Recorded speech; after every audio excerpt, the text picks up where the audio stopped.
कोपरगाव येथील गोळीबार प्रकरणातील जखमीचा व्हिडिओ व्हायरल झाल्याने प्रचंड खळबळ माजली आहे.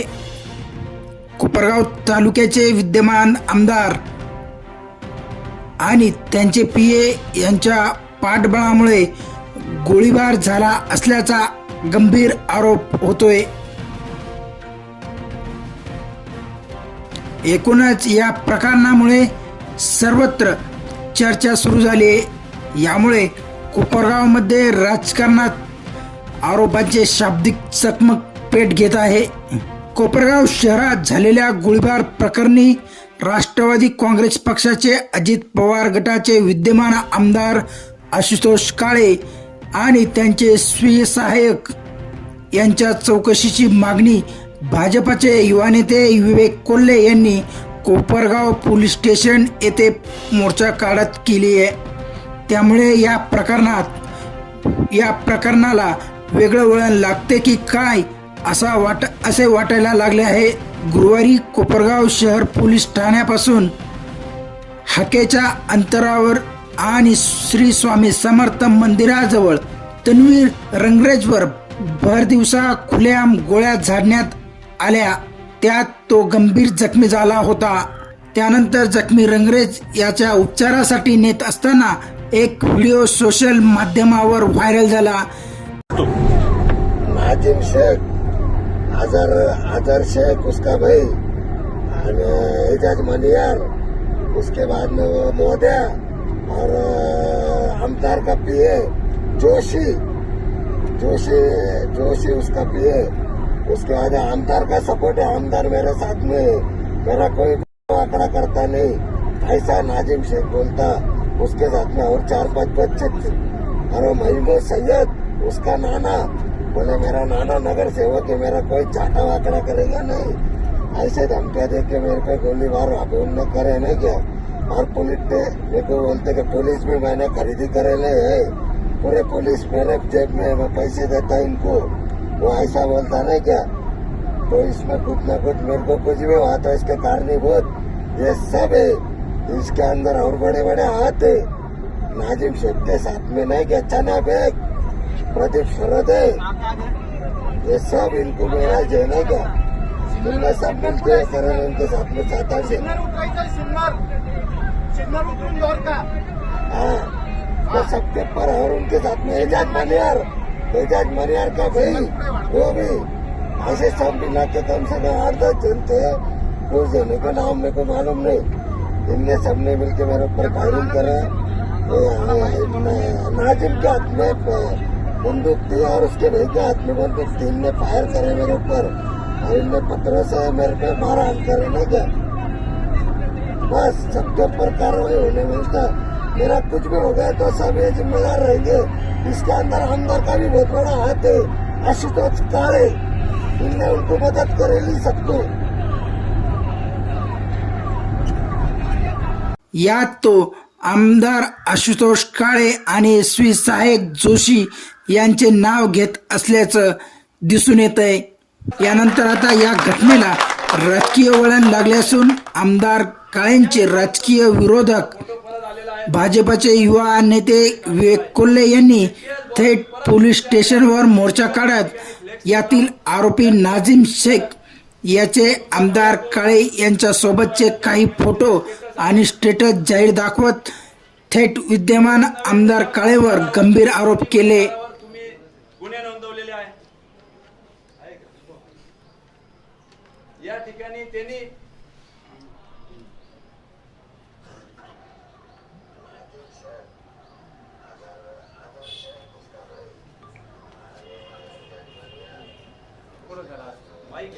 तुम्ही असं करा बाईक सगळ्यांच्या मोबाईलवर आहे भैया. मोबाईलवर आलेलं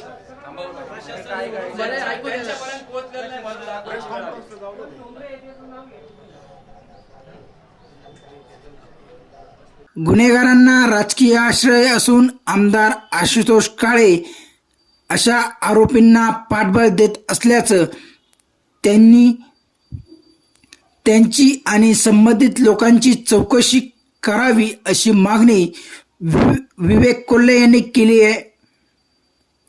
संबंधित गोळीबार प्रकरणी पोलिसांनी 8 आरोपींना अटक केली असून हा गोळीबार 2 गटात झाला असल्याचं पोलिसांनी निर्वाळा केला आहे. ते आपण माहिती निष्पन्न केलेली आहे पुढील तपासात. त्याच्यामध्ये 2 गटामध्ये ही गोळीबाराची घटना घडून आलेली आहे आणि याच्यामध्ये जे आहेत हे सर्व गुन्हेगारी प्रवृत्तीचे लोक असून याच्यामध्ये आपण दोन्ही गटातील एकूण 8 जणांना पोलिसांनी ताब्यात घेतलेलं आहे. याच्यामध्ये एका गटाचे 4 लोक आहेत आणि दुसऱ्या गटाचे 4 लोक आहेत. मात्र प्रकार अवैध व्यवसायातून घडला असल्याने पोलिसांनी राजकीय दबावाला बळी न पडता यात कठोर कारवाई करावी अशी मागणी मोर्चेकऱ्यांमधून पुढे आली आहे.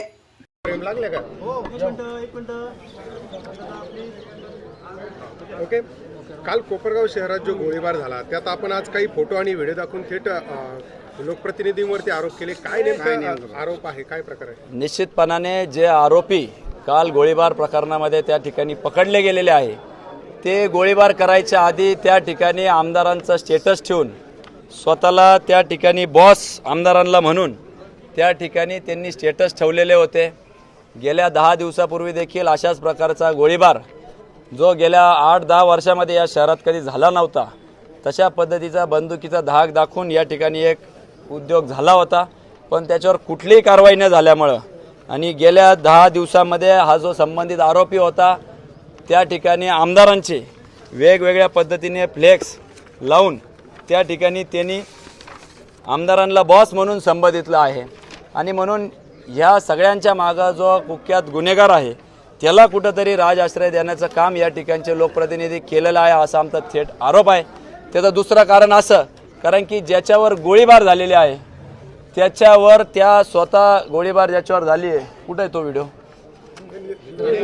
गोळीबार झालेले आहे तर त्याच्या स्वतः त्यांनी तिथं म्हटलेलं आहे की आमदारांचे स्वीय सहाय्यक जोशी आणि आमदार आशुतोष काळे यांचं त्याला पाठबळ असल्यामुळं तो ही माझ्यावर गोळीबार केलेला आहे असं त्यांनी उघडपणे म्हटलेलं आहे.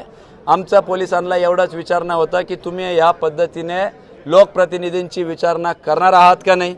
राजरोसपणे चक्री बिंगो त्या ठिकाणी गांजा विक्री या कोपरगाव शहरामध्ये चालू आहे. तलवारीचा कारखाना देखील आढळला होता तेव्हाही राजकीय हस्तक्षेप होऊन त्याच्यावर कुठली कारवाई झालेली नाही. धर्मग्रंथाची विटंबना झाली. मौलाना किंवा धर्मगुरूंना त्या ठिकाणी मारलं गेलं किंवा विशिष्ट समुदायाच्या जातीवाचक त्या ठिकाणी बोललं गेलं. कुठलेही केसेस तडीच गेलेल्या नाही. याच्या मागं सगळीकडे राजकीय हस्तक्षेप असल्यामुळे हे झालेलं आहे. हे उघडपणे दिसतं आहे कारण की समोर कृत्य करणारे किंवा गुन्हा करणारे हे सर्व लोक त्या ठिकाणी संबंधित आमदारांच्या पक्षाचं बिल्ला लावून फिरत असल्यामुळं हे सगळं होतं आहे असा आमचा थेट आरोप या ठिकाणी आहे आणि त्याच्यावर पोलिसांनी कारवाई करावं हीच आम्ही त्यांना निवेदन देण्याकरता या ठिकाणी आलेलो आहे. काय अपेक्षा आहे, काय कारवाई व्हायला पाहिजे या प्रकरणात? निश्चितपणाने ज्यावेळेस आमच्या महिला भगिनी शाळेतून सुटल्या त्यांच्यासमोर पोलिसापासून हाकेवर असलेल्या अंतरावर गोळीबार होतो आणि त्यांच्यावर कुठल्याही वचक या ठिकाणी राहिलेलं नाही. त्यांना आरोप होऊन त्यांच्यावर जास्तीत जास्त शिक्षा व्हावी.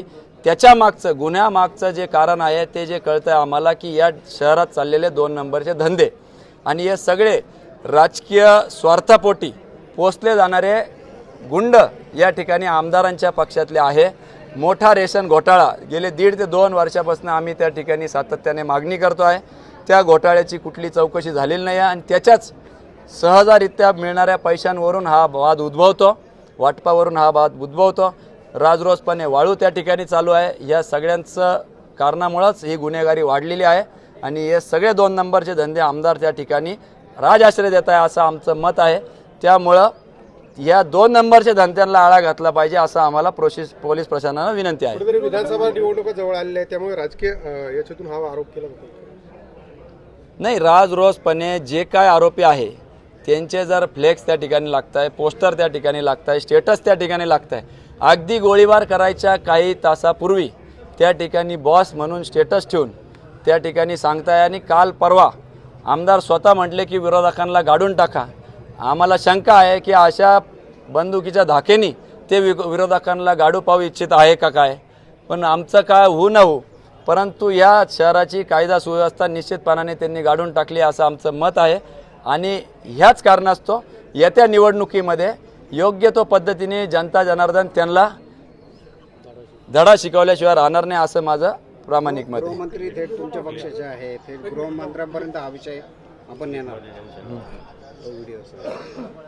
या ठिकाणी ज्या व्हिडिओमध्ये या प्रकरणामुळे विद्यमान आमदार चांगलेच अडचणीत येण्याची शक्यता निर्माण होत आहे.